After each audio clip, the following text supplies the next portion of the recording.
السلام علیکم ورحمۃ اللہ وبرکاتہ۔ الحمد للہ رب العالمین والصلاة والسلام علی رسولہ الکریم وعلی آلہ وصحبہ اجمعین، اما بعد۔ ہمارے معزز دینی بھائی اور ہمارے پردہ نشین دینی ماؤں اور بہنوں، الحمدللہ آج 10 تراویح مکمل ہو چکی ہے اور الحمدللہ 15 پارے بھی مکمل ہو چکے ہیں۔ کل انشاءاللہ 10 رمضان ہے اور رمضان المبارک کا جو پہلا عشرہ ہے وہ مکمل ہو رہا ہے۔ سامعین کرام، یہ مہینہ جو ہے رحمت و برکت کا مہینہ ہے۔ یہ مہینہ اللہ تبارک و تعالیٰ سے اپنے گناہوں کی معافی اور اپنے گناہوں کی بخشش کو پا لینے کا مہینہ ہے۔ یہ صبر و ثبات قدمی کا مہینہ ہے۔ اس مہینے میں اللہ تبارک و تعالیٰ کے لیے جو بھی اطاعت و فرما برداری کے کام ہم انجام دینے کی کوشش کر رہے ہیں، ان چیزوں میں صبر و ثبات قدمی ہمیں لازمی طور پر اپنانا چاہیے۔ اس مہینے میں لوگوں کے ساتھ جو معاملات ہیں اس میں بھی انتہائی صبر و تحمل سے کام لینا چاہیے۔ یہ مہینہ غمخواری کا مہینہ ہے۔ اس مہینے میں جس قدر ہو سکے ہمارے آس پڑوس میں، ہمارے گرد و نواح میں، ہمارے سامنے جتنے بھی اللہ کی مخلوقات ہیں ان کے اوپر رحم و کرم کرنا چاہیے۔ جو بھی ہمارے سماج و معاشرے میں غریب ہیں، مسکین ہیں، محتاج ہیں، ضرورت مند ہیں، ان کی مکمل خبرگیری کرنی چاہیے۔ دینی اعتبار سے جو بھی امور ہے، اس کے لیے جو بھی معاملات ہیں، ان کو اس مہینے میں بھرپور انداز میں طے کرنے کی کوشش کرنی چاہیے۔ سامعین کرام، یہ مہینہ قرآن کریم کے نزول کا مہینہ ہے، لہذا اس مہینے میں ہماری توجہ قرآن کریم کی طرف بہت زیادہ ہونی چاہیے۔ سامعین کرام، اسی مناسبت سے ایک حدیث ہم آپ کے سامنے پیش کر رہے ہیں، جس کو بہت ہی غور و فکر کے ساتھ سنیے اور اس حدیث سے جو باتیں ہمیں سیکھنے کو ملتی ہے ان باتوں کے اوپر عمل کرنے کی بھی بھرپور انداز میں کوشش کیجیے۔ دیکھیے، حدیث ہے صحیح البخاری کتاب الصوم، حدیث نمبر 1902، یعنی 1902 نمبر کی یہ روایت ہے۔ سیدنا عبداللہ ابن عباس رضی اللہ عنہما سے روایت ہے۔ وہ فرماتے ہیں کہ نبی کریم صلی اللہ علیہ وسلم تمام لوگوں کے مقابلے میں رمضان المبارک میں خیر کی سخاوت کرنے والے سب سے زیادہ تھے۔ خیر کی سخاوت کرنے والے، اس کے لیے جو حدیث میں لفظ عبداللہ ابن عباس رضی اللہ عنہما نے بیان کیا ہے، کان النبی صلی اللہ علیہ وسلم اجود الناس بالخیر، لوگوں کے مقابلے میں سب سے زیادہ خیر کی سخاوت کرنے والے نبی صلی اللہ علیہ وسلم اس رمضان کے مہینے میں بھی تھے اور دنوں میں بھی تھے۔ آگے مزید انہوں نے اس چیز کی وضاحت کی، وَكَانَ أَجْوَدَ مَا يَكُونُ فِي رَمَضَانَ حِينَ يَلْقَاهُ جِبْرِيلُ علیہ السلام، جب رمضان کا مہینہ ہوتا اور سیدنا جبریل علیہ السلام اللہ کے رسول صلی اللہ علیہ وسلم سے رمضان کے مہینے میں ملاقات کرتے تو آپ صلی اللہ علیہ وسلم بہت زیادہ سخاوت فرماتے تھے۔ اس کے لیے لفظ کون سا ہے؟ جود کا لفظ ہے۔ آگے مزید سیدنا عبداللہ ابن عباس رضی اللہ عنہما نے فرمایا کہ جبرائیل علیہ السلام رمضان کے مہینے میں رمضان ختم ہونے تک آپ صلی اللہ علیہ وسلم سے برابر ملاقات کیا کرتے تھے پورے رمضان۔ آگے مزید انہوں نے کہا کہ رمضان المبارک ختم ہونے تک آپ صلی اللہ علیہ وسلم جبرائیل امین علیہ السلام کے سامنے قرآن کریم کا دور فرمایا کرتے تھے، یعنی آپ صلی اللہ علیہ وسلم سناتے اور جبرائیل امین علیہ السلام قرآن کریم سنتے۔ اور آگے مزید سیدنا عبداللہ ابن عباس رضی اللہ عنہما نے کہا کہ وَكَانَ أَجْوَدَ بِالْخَيْرِ مِنَ الرِّيحِ الْمُرْسَلَةِ، اور جب جبریل امین علیہ السلام رمضان میں پیارے رسول صلی اللہ علیہ وسلم سے ملاقات فرماتے تو رمضان کے مہینے میں آپ صلی اللہ علیہ وسلم کھلی ہوا کی طرح سے سخاوت کرتے، تیز و تند ہوا کی طرح سے سخاوت کرتے۔ دیکھیے، اس حدیث کی روشنی میں سب سے پہلے یہ سمجھ لیجئے کہ عربی زبان میں ایک لفظ ہوتا ہے جود اور دوسرا لفظ ہوتا ہے سخا. دونوں کا معنی سیم ہے لیکن معنوی اعتبار سے دونوں میں فرق ہے. سخا جو ہوتا ہے سخاوت، جب آدمی سخاوت کرتا ہے تو سخاوت کرتے ہوئے اپنے اہل و عیال کا بھی خیال کرتا ہے کہ ہمارے اہل و عیال کے لیے بھی ہونا چاہیے. لیکن جب آدمی جود کرتا ہے تو جود کرتے وقت اس کو ان باتوں کا خیال نہیں رہتا ہے، بس اس کا ہاتھ کھل جاتا ہے اور جو کچھ اللہ تبارک و تعالیٰ نے دیا ہے اس کو وہ اللہ تبارک و تعالیٰ کے راستے میں اللہ کو خوش کرنے کے لیے تمام بندوں کے اوپر لٹانا شروع کر دیتا ہے. اس حدیث سے یہ پتہ چلتا ہے کہ ہمارے پیارے رسول صلی اللہ علیہ وسلم جب سخاوت فرماتے تھے تو بے انتہا سخاوت فرماتے تھے، بے انتہا.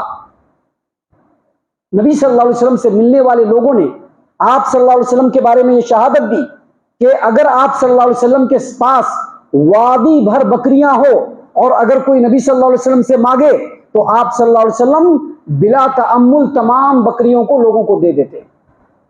یہ عام دنوں کی بات ہے لیکن رمضان المبارک میں آپ صلی اللہ علیہ وسلم بہت زیادہ سخاوت فرمایا کرتے تھے، بہت زیادہ سخاوت فرمایا کرتے تھے.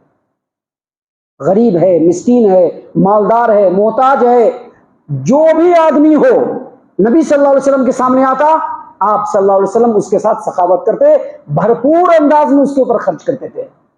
محترم سامعین کرام، رمضان میں آپ صلی اللہ علیہ وسلم ایسا کیوں فرماتے تھے، ایسا کیوں کیا کرتے تھے؟ اس کی وجہ یہ ہے کہ رمضان میں کوئی بھی نیکی جب آدمی انجام دیتا ہے تو اس کا اجر و ثواب دو بالا ہو جاتا ہے، دو چند ہو جاتا ہے، بڑھ جاتا ہے.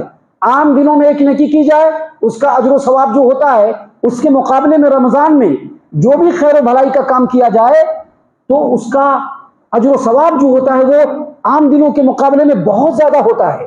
محترم سامعین کرام، آپ صلی اللہ علیہ وسلم کے بارے میں اس حدیث میں آیا ہے کہ آپ صلی اللہ علیہ وسلم رمضان المبارک میں بہت زیادہ سخاوت فرماتے تھے. جو اللہ تبارک و تعالیٰ دیتا فوراً اللہ کے راستے میں خرچ کر دیتے تھے. اس کی وجہ کیا ہے؟ کیونکہ رمضان میں بہت اہم ترین عبادت انسان انجام دیتا ہے اور اس میں اہم ترین عبادت کون سی ہے؟ روزہ. روزہ سب سے اہم عبادت ہے. رمضان میں روزے کی حالت میں آپ صلی اللہ علیہ وسلم کثرت سے اپنے ہاتھ کو کھلا چھوڑ دیتے تھے. دوسری اہم ترین عبادت اس مہینے میں کیا ہے؟ لیلۃ القدر. لیلۃ القدر کی جو عبادت کا جو ثواب ہے وہ 1000 مہینوں کے برابر ہے. اس لیے آپ صلی اللہ علیہ وسلم اس مہینے میں بالکل کھلی ہوا کی طرح سے، تیز و تند ہوا کی طرح سے آپ صلی اللہ علیہ وسلم اللہ تبارک و تعالیٰ کی دیے ہوئے مال میں سے بے انتہا لوگوں کے سامنے اٹھاتے تھے. محترم سامعین کرام، یہ حدیث بیان کرنے کا مقصد یہی ہے کہ اس حدیث کی روشنی میں آپ صلی اللہ علیہ وسلم کی امت کے اندر بھی یہ صفت آئے کہ جب یہ مہینہ آئے تو بالکل انسان ہر طرح کی بخیلوں کو چھوڑ دے. کیونکہ جس قدر اللہ تبارک و تعالیٰ کے راستے میں دے گا اللہ تبارک و تعالیٰ اس کا 100 گنا 700 گنا یا جس قدر اس کے نیت کے اندر اخلاص ہوگا، للہیت ہوگی، اللہ اس سے زیادہ بڑھا کر کے دے گا. اسی لیے آپ صلی اللہ علیہ وسلم اس مہینے میں بے انتہا مال اور جو کچھ اللہ نے دیا ہے اس کو لوگوں کے اوپر خرچ فرمایا کرتے تھے. محترم سامعین کرام، اس مہینے میں آپ صلی اللہ علیہ وسلم کی جو سخاوت بہت زیادہ بڑھ جاتی تھی اس کے پیچھے ایک اور کارن تھا، ایک اور وجہ تھی. اور وہ وجہ کیا؟ جبرائیل امین علیہ السلام آپ صلی اللہ علیہ وسلم سے روزانہ ملاقات کرتے تھے. اس سے مفسرین، شارحین اور محدثین نے یہ بھی لکھا ہے کہ اگر کبھی کسی کے گھر میں بزرگان دین میں سے کوئی آئے، علماء دین میں سے کوئی آئے تو سخاوت بے انتہا ہو جانی چاہیے، کیونکہ نبی صلی اللہ علیہ وسلم جبرائیل امین علیہ السلام کے آنے پر بے انتہا سخاوت فرمایا کرتے تھے. دیکھیے اس حدیث میں اللہ کے رسول صلی اللہ علیہ وسلم کے بارے میں سیدنا عبداللہ بن عباس رضی اللہ عنہما نے فرمایا کہ جب جبرائیل امین علیہ السلام رمضان میں آپ سے ملاقات فرماتے تو آپ کھلی ہوا کی طرح سے سخاوت فرماتے. کھلی ہوا سے مراد محدثین اور شارحین نے کہا ہے کہ جب اللہ تبارک و تعالیٰ کو برکھا برسانا ہوتا ہے، بارش بھیجنا ہوتا ہے تو اس سے پہلے ایک ٹھنڈی ہوا چلاتا ہے اللہ تبارک و تعالیٰ، ٹھنڈی ہوا. اور اس ٹھنڈی ہوا کو چلانے کا مقصد کیا ہوتا ہے؟ کہ اللہ تبارک و تعالیٰ کی رحمت برسے. اور جب اللہ تبارک و تعالیٰ کی رحمت برستی ہے تو زمین کا ہر خطہ اس سے سیراب ہوتا ہے. نبی صلی اللہ علیہ وسلم بھی کھلی ہوا کی طرح سے خرچ کرتے کہ آپ کے خرچ کرنے سے غریبوں کا بھی بھلا ہوتا، مسکینوں کا بھی بھلا ہوتا، یتیموں کا بھی بھلا ہوتا، بیواؤں کا بھی بھلا ہوتا، مالداروں کا بھی بھلا ہوتا، اور پیسے والے لوگوں کا بھی بھلا ہوتا تھا آپ صلی اللہ علیہ وسلم کے خرچ کرنے کی وجہ سے۔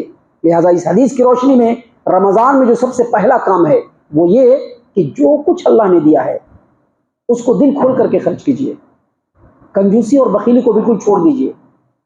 یہ بھول جائیے کہ جو خرچ کریں گے تو کنگال ہو جائیں گے، نہیں، ایک خرچ کریں گے اللہ تعالیٰ 10 گنا دے گا، 700 گنا دے گا، اس سے زیادہ بڑھا کر کے دے گا، جیسی نیت ہوگی اللہ ویسا دے گا۔ اسی لیے ہاتھ کو کھول کر کے خرچ کیجیے، اپنے اہل و عیال پر بھی خرچ کیجیے، اپنی ارد گرد دیکھیے کہ کون غریب ہے، کون مسکین ہے، کون یتیم ہے، کس کو ضرورت ہے، کون ضرورت مند ہے، دل کو بالکل کھول دیجیے، یہ پہلا کام۔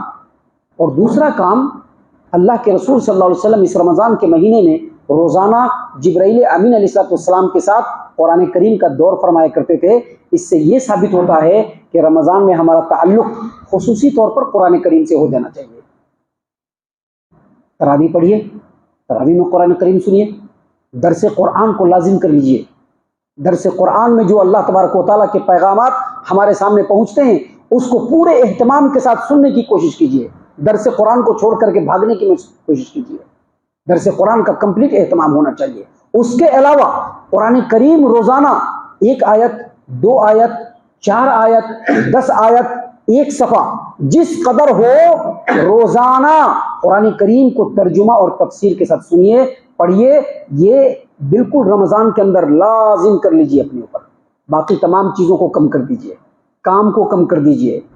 اب دیکھیے مسلم ممالک کے اندر، اور خاص طور سے جو لوگ سعودی عرب میں رہ کر کے آئے ہیں، ان کو یہ بات معلوم ہے کہ جب رمضان کا مہینہ چلتا ہے کام کرنے والوں کو ایکسٹرا چھوٹ دے دیا جاتا ہے۔ کیوں چھوٹ دے دیا جاتا ہے؟ تاکہ وہ اس طرح کی عبادتوں میں مشغول ہو جائے۔ تنخواہ نہیں کاٹی جاتی ہے، چھوٹ دے دیا جاتا ہے۔ کیوں؟ تاکہ وہ اس طرح کی عبادتوں میں لگے، نماز پڑھے، قرآن کریم کی تلاوت کرے، ترجمہ کے ساتھ قرآن کریم کے معنی اور مفہوم پر غور اور تدبر کرے۔ تو رمضان میں ان 2 چیزوں کا اہتمام بھی ضرور ہونا چاہیے۔ ہم اللہ سے دعا کرتے ہیں کہ اللہ تعالی ہم تمام کو ان تمام باتوں کے اوپر خوب غور و فکر اور تدبر کرنے کے ساتھ ساتھ ان باتوں کے اوپر عمل کرنے کی بھی توفیق عنایت فرمائے۔ آمین۔